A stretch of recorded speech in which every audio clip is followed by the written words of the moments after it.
जो जो मंत्रियों को कल शपथ दिलाई गई थी, मैं उनको बधाई नहीं दूंगा, मैं उनको शुभकामनाएं दूंगा।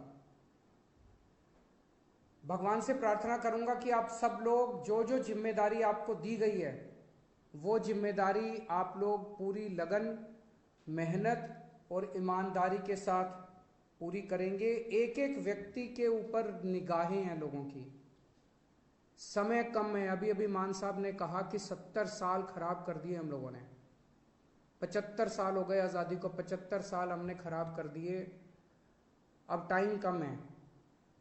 हर एक मंत्री को मान साहब टारगेट देंगे, भाई तुमको इतने दिन में इतना काम करना है, इतने दिन में इतना काम करना है, इतने दिन में इतना काम करना है। टाइम बहुत कम है, 24 घंटे का दिन होता है, 24 में से 30 घंटे काम करना पड़ेगा, रात दिन काम करना पड़ेगा, खूब मेहनत करनी पड़ेगी। अगर टारगेट पूरे नहीं होते आपके तो फिर जनता ही कहेगी भाई इस मंत्री को बदलो, दूसरे मंत्री को लेके आओ। हो सकता है थोड़ा सा बुरा लगे उस टाइम, लेकिन मजबूरी है, काम तो करना पड़ेगा। मान साहब जो भी टारगेट देंगे वो मान साहब के टारगेट भी पूरे करने पड़ेंगे। मैं पहले दिन का मान साहब का भाषण सुन रहा था जब उन्होंने सारे एमएलएज को कहा था कि चंडीगढ़ में मत बैठना, बहुत सही कहा था। होता क्या है कि जब हम जब बन जाते हैं तो फिर ये घोड़ा गाड़ी बंगला इसकी आदत पड़ जाती है, ये बहुत बुरी आदत है। चंडीगढ़ में बिल्कुल नहीं बैठना। हमारी पार्टी का एक एक कार्यकर्ता, हमारी पार्टी का एक एक एमएलए, हमारी पार्टी का एक एक मंत्री लगातार 24 घंटे जनता के बीच में घूमेगा, गलियों में जाएगा, मोहल्ले में जाएगा, पिंड में जाएगा, लोगों की बातें सुनेगा। सबसे जरूरी चीज हमारे लिए ईमानदारी से काम करना है। हमने बार बार अपने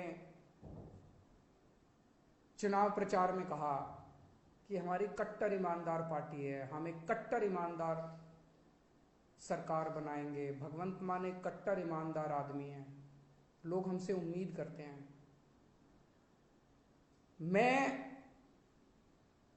कुछ भी बर्दाश्त कर सकता हूं, बेईमानी बर्दाश्त नहीं कर सकता, पैसे की चोरी बर्दाश्त नहीं कर सकता, जनता के पैसे की चोरी बर्दाश्त नहीं कर सकता। तो अगर मेरे को पता चला, मान साहब को पता चला कि कहीं किसी ने कुछ गड़बड़ की, तो फिर एक भी मौका नहीं देंगे, वहां मौके की कोई गुंजाइश नहीं है। आपको हमने जो काम दिया, आपने टारगेट पूरा नहीं किया, हम आपको एक मौका देंगे, 2 मौका देंगे, लेकिन अगर आपने कहीं गड़बड़ की तो पहले मौके में ही सख्त से सख्त सजा मिलेगी। जो सजा जनता को मिलती है उससे दुगनी सजा अपने वालों को मिलेगी। जनता ने बहुत भरोसा किया है, जनता के भरोसे को तोड़ नहीं सकते। बेईमानी मत करना, और कुछ भी कर लेना, बेईमानी मत करना और जनता के साथ बदतमीजी मत करना। अभी मान साहब ने भी इसका जिक्र किया। मैं देख रहा हूं सोशल मीडिया पे हमारे कई एमएलए साथी विधायक लोग इंस्पेक्शन कर रहे हैं इधर उधर, बहुत अच्छी बात है, मुझे बेहद खुशी है। आप लोग अस्पताल में जा रहे हो, लोकल स्कूल में जा रहे हो, लोकल तहसीलदार के दफ्तर में जा रहे हो, जाओ, खूब जाओ, बहुत अच्छी बात है, यही करना है अपने को। एक ही चीज का ध्यान रखो, बदतमीजी मत करो। मैंने एक देखा, एक बंदा किसी थानेदार को कह रहा है तेनू पुट्ठा टांग देंगा। ये भाषा हमें शोभा नहीं देती। ये कहने की क्या जरूरत है? अब तो तुम विधायक बन गए, अब तो मुख्यमंत्री तुम्हारा है, अब तो मंत्री तुम्हारे हैं, तुम चाहो तो 2 मिनट में उनको पुट्ठा टांग सकते हो। जिस दिन टांगने की, अब तो तुम्हारे पास कलम की ताकत है, कलम की ताकत से कुछ भी कर सकते हो। कहने की क्या जरूरत है? अपने मुंह से हमें सबकी इज्जत करनी है, सबकी इज्जत करनी है, विरोधियों की भी इज्जत करनी है, विपक्षियों की भी इज्जत करनी है, सारे कर्मचारियों की इज्जत करनी है। और ये कर्मचारी दोषी नहीं है, कोई डॉक्टर दोषी नहीं है सरकारी अस्पताल का, सरकारी स्कूल का कोई टीचर दोषी नहीं है। अभी तक सिस्टम ही ऐसा था, सारा सिस्टम खराब था। दिल्ली का उदाहरण देता हूं, दिल्ली में हमारी सरकार बनी, उसके पहले सरकारी स्कूलों का बुरा हाल था। यहां पे कहते थे कि सरकारी टीचर तो आलसी होते हैं, पढ़ाना नहीं चाहते, काम नहीं करना चाहते, टीचर आती हैं और पेड़ के नीचे बैठ के स्वेटर बुनती रहती हैं, खूब कहते थे।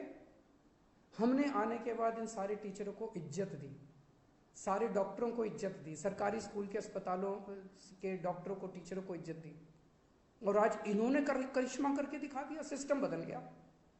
हमें पंजाब में इन्हीं के साथ मिलके, सरकारी स्कूल के टीचरों के साथ मिलके, पंजाब पुलिस के साथ मिलके, डॉक्टरों के साथ मिलके, तहसीलदार के साथ मिलके, सबके साथ मिलके सिस्टम बदलना है। आप देख रहे हो ना, इतनी सारी सोशल मीडिया पे आ रही है कि सिस्टम ऑलरेडी बदलना चालू हो गया, तहसीलदार ने ऑलरेडी सिस्टम बदल दिया, पैसे लेना बंद कर दिया, इधर उधर सबने पैसे लेने, सिस्टम बदलना है अपने को, सबको जाके, कोई भी सबको जाके हाथ जोड़ के बात करनी है।